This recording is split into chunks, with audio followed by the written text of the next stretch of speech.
Hello, we're going to go over the first case in the basilar thrombus case series that we have. And there are associated images in our web server, in our PACS web server for this case as well too. So you can kind of check out the case archive and scroll through the CT angio images.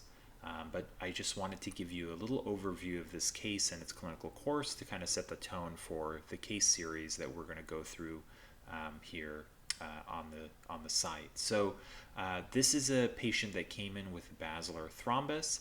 We're just going to quickly review the imaging findings. And this is the same case we used in our focus search pattern video. So if you just watch that, we won't belabor the point too much, but basically a patient was coming in as a stroke activation. On the non-contrast imaging, they had this hyperdense basilar artery that if you look on the coronal, you can really appreciate. Now again, there's no cutoff, but because this person had an elevated stroke scale, they had concern for stroke, we of course are going to proceed with a CTA so we can take a look. And with the CTA imaging, it actually becomes very clear that this basilar is almost completely out. So this is just the tip of the basilar artery. The right PCA is coming off of it and is opacified. However, the left PCA does not fill with contrast at all, especially at its origin.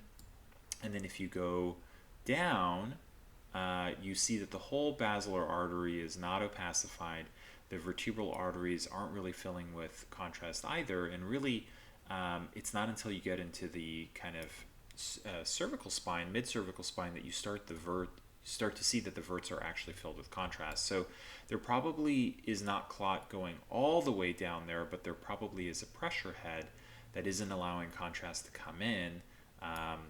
But this, of course, is a essentially stroke emergency. So luckily, in the case of this patient, this was diagnosed off the scanner, really suggested off the non-contrast images, and then the patient was able to go to neurointerventional radiology, go to the neuro IR suite.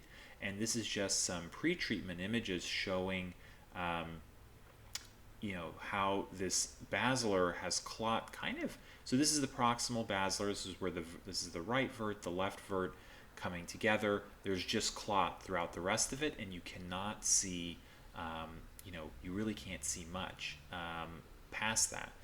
There was also a more proximal vertebral artery thrombus that was retrieved and removed, but this is kind of the main part to focus on, is really the basilar artery completely being out. And then luckily with one pass, the neuro IR team was successful, and here's the post treatment image.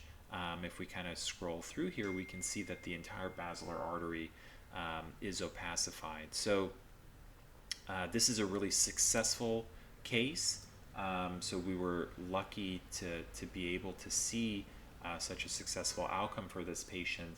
And it's not uncommon for patients to get a post-treatment MRI just to see kind of what the infarct burden is. And this is the axial diffusion imaging.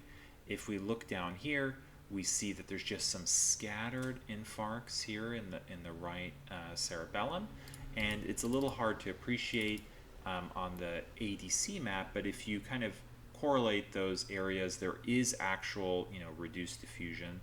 So those are little infarcts, but really the patient actually did quite well and had minimal neurologic deficits and really very small stroke burden, given how scary large that basilar thrombus was. So this is a good example of kind of how you can make the diagnosis quickly and have a really good outcome for the patient that really is life-changing. So that's our first case in the series.